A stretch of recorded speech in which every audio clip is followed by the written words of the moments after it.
par la qualité des personnes qui sont venues nous rencontrer sur le stand. Je trouve ça génial, hyper focus et très constructif puisqu'on a déjà plusieurs rendez-vous. Par le côté transdisciplinaire, entre ceux qui amènent des technologies, ceux qui les utilisent et le monde politique qui est censé favoriser leur implémentation.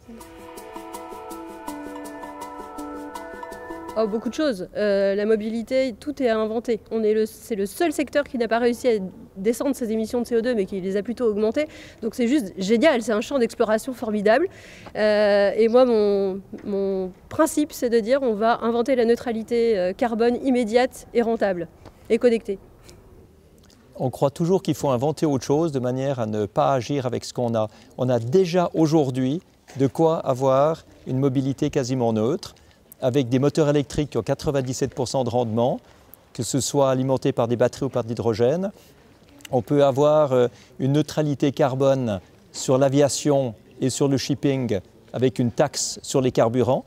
C'est une seconde pour une décision politique qui permet au transport aérien et maritime d'être totalement neutre parce que les émissions de CO2 seront compensées ailleurs. Donc, faisons déjà avec ce qu'on a et pendant ce temps, les innovateurs inventent pour le futur, mais agissons déjà aujourd'hui.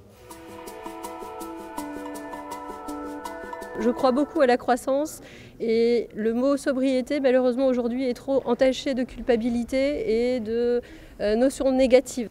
Sans aucune hésitation, croissance qualitative, parce que la décroissance mène dans le mur sur le plan économique, la croissance quantitative mène dans le mur sur le plan écologique.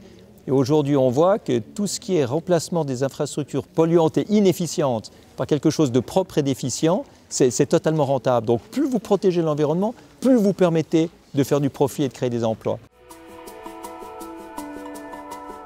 Aujourd'hui, l'écologie vise à dire attention, tout ce que nous faisons va nous mener à la catastrophe, nous allons à la catastrophe, etc.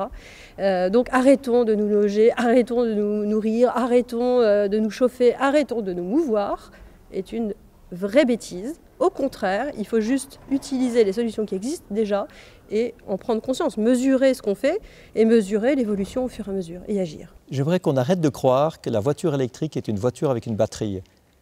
La voiture électrique, c'est une batterie avec des roues. De temps en temps, elle nous permet de rouler, mais 90% du temps, quand elle ne bouge pas, elle est là pour tamponner le réseau électrique, elle est là pour rentrer dans le smart grid, elle est là pour accumuler et stocker de l'énergie solaire ou éolienne quand il y en a, pour la restituer au réseau électrique quand il n'y en a pas. Et couper les pics de consommation, ça permet à un pays de baisser de 20, 30, 40% ses besoins de production d'énergie. Donc c'est colossal ce qu'on fait comme bien. Je vous invite, moi, au Salon ProDurable. Nous faisons un atelier avec nos clients.